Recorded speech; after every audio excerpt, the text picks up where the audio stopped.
Hi అండి. Welcome back to my channel. ముఖ్యంగా ఈరోజు మన వీడియో వచ్చేసి రేషన్ కార్డ్ వాడుతున్న ప్రతి ఒక్కరు కూడా కొన్ని నియమాలనైతే పాటించాల్సిన అవసరం ఉందండి. అలాగే కొత్త రేషన్ కార్డ్ తీసుకునే వారు కూడా ఈ నియమాలను పాటించాల్సిన అవసరం ఉంది. అలాగే కొన్ని డాక్యుమెంట్స్ కూడా అవసరం ఉంది. అలాగే రేషన్ కార్డ్ ద్వారా లభించే ముఖ్యమైన పథకాలేంటి అనేదైతే ఈ వీడియోలో తెలుసుకుందామండి. ఎవరైనా మన ఛానల్‌ని కొత్తగా చూస్తున్నట్లయితే సబ్స్క్రైబ్ చేసుకోండి. వీడియో నచ్చినట్లయితే లైక్ చేయండి, షేర్ చేయండి. కామెంట్ చేయడం మాత్రం మర్చిపోవద్దు.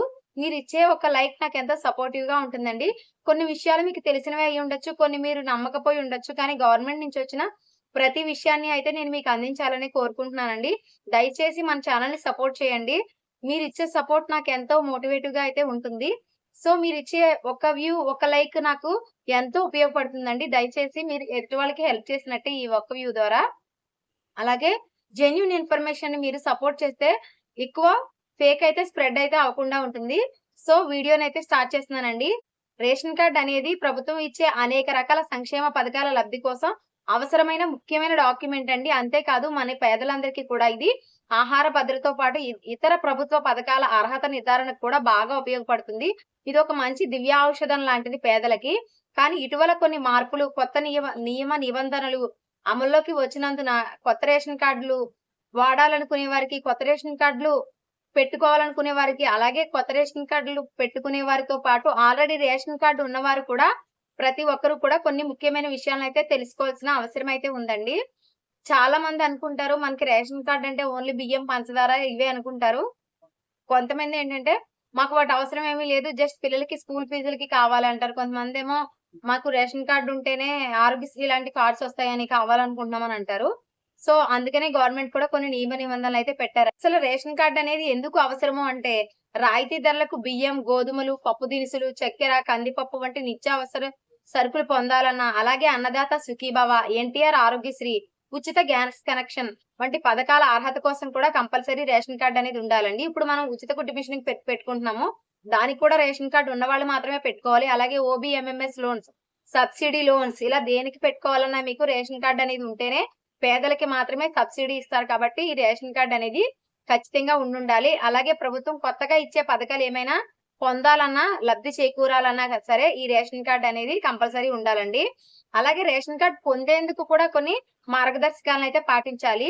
అర్హత ప్రమాణాలను కూడా మనము దృష్టిలో పెట్టుకోవాలండి. కుటుంబ ఆదాయం వచ్చేసి మనకి గవర్నమెంట్ పట్టణాల్లో అయితే 1,20,000 నుంచి 1,50,000 వరకు పెట్టిందండి. అలాగే గ్రామీణ ప్రాంతాల్లో అయితే 1,20,000 నుంచి రూ. 1,00,000 వరకు పెట్టింది. ఆదాయం అయితే ఇంత లోపే ఉండాలండి. ఇన్‌కమ్ టాక్స్ అనేది పే చేయకూడదు. అలాగే 300 యూనిట్ల కరెంటు ఖచ్చితంగా లోపే ఉండాలి. పైన ఉండకూడదు.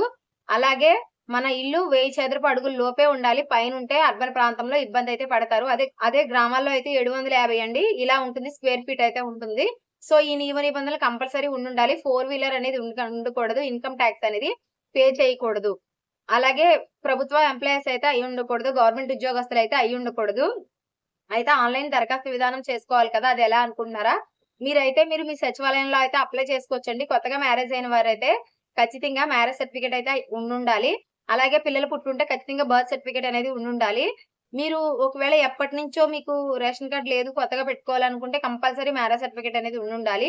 రేషన్ కార్డ్ ఉన్న ప్రతి ఒక్కరు కూడా ఖచ్చితంగా ఈ విషయాలనైతే తెలుసుకొని ఉండాలండి. ఈకేవైసీ చేయకపోతే గనక మీ రేషన్ కార్డ్ అనేది పనిచేయదండి. మామూలుగా అయితే ఇంట్లో నలుగురుంటే నలుగురికి కూడా ఈకేవైసీ అయితే చేపించుంచాలి.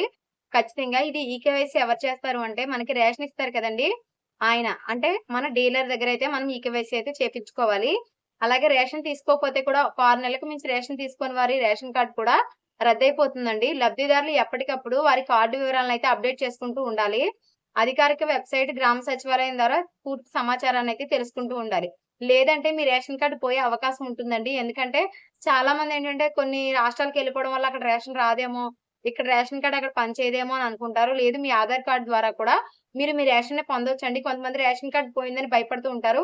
మీ ఆధార్ కార్డ్ పట్టుకెళ్తే డీలర్ అయితే మీకు రేషన్ ఇస్తారు. అప్పుడు మీకు రేషన్ ఇచ్చేటప్పుడు మీ కార్డ్‌కి సంబంధించిన మీరెంత కొనుక్కున్నారు. అలాగే మీకెంత డబ్బులయిందని చెప్పి ఒక స్లిప్ ఇస్తారు కదా! ఆ స్లిప్ రేషన్ కార్డ్ నంబరు, మీ కొత్త రేషన్ కార్డ్ నంబరు కూడా దాని మీదయితే ఉంటుందండి. సో, మీరు మీ రేషన్ కార్డ్ పోతే ఆ స్లిప్‌ని మీరు జాగ్రత్త చేసుకొని కూడా సైట్ ఓపెన్ అయినప్పుడు మీ రేషన్ కార్డ్ మీరు ప్రింట్ ఔట్ అయితే పొందే అవకాశం ఉంటుంది. లేదు అంటే మీరు మన నేషనల్ పోర్టల్ ఒకటుందండి. అక్కడ కూడా మీరు మీ ఆధార్ కార్డ్‌తో సెర్చ్ చేస్తే మీకు సంబంధించిన ఎటువంటి లోగోలు లేని గవర్నమెంట్ రేషన్ కార్డ్ అయితే మీరు ఒరిజినల్‌దే డౌన్‌లోడ్ అయితే చేసుకోవచ్చు. సో, అలా చేసినా సరే అది రేషన్ కార్డ్ కింద పరిగణింపబడుతుందండి. ఎందుకంటే అదే ఒరిజినల్ రేషన్ కార్డు. స్టేట్ గవర్నమెంట్‌లో వారికి సంబంధించిన లోగోస్‌తో వారు సొంతంగా ఇస్తూ ఉంటారు. కానీ సెంట్రల్ గవర్నమెంట్ లాగిన్‌లో అయితే ఎటువంటి లోగోలు లేకుండా అయితే ఉంటుందండి. రేషన్ కార్డ్‌కి సంబంధించిన డీటెయిల్స్ ఎవరు ఎన్ని పర్సన్స్ మీరు లాస్ట్ మంత్ ఎంత తీసుకున్నారు, ఇప్పుడెంత తీసుకున్నారు, ఓకేనా మీకు రేషన్ కార్డ్ పోయిందా, డౌన్‌లోడ్ చేసుకుంటున్నారా అనేదైతే అక్కడ ఉంటుంది. సో, అలా డౌన్‌లోడ్ చేసి కూడా దాన్ని కూడా మీరు రేషన్ కార్డ్‌గా ఉపయోగించుకోవచ్చండి. మీరేమి భయపడవలసిన అవసరం లేదు. ఆన్‌లైన్‌లో ఉంటే మీకు ఈ జిరాక్స్ ద్వారానైనా సరే ఇస్తారు. అలాగే కొన్ని రోజుల్లోనే మనకి క్యూఆర్ కోడ్ ద్వారా రేషన్ కార్డ్‌లయితే రాబోతున్నాయి. కొత్త రేషన్ కార్డులుగా మార్పు చెందబోతున్నాయి. సో, ఎవరైనా రేషన్ కార్డ్ పోయిందని టెన్షన్ పడాల్సిన అవసరం కూడా లేదు. ఇంకా ఏమైనా డౌట్స్ ఉంటే కామెంట్ సెక్షన్‌లో తెలియచేయండి. Thanks for watching. బై.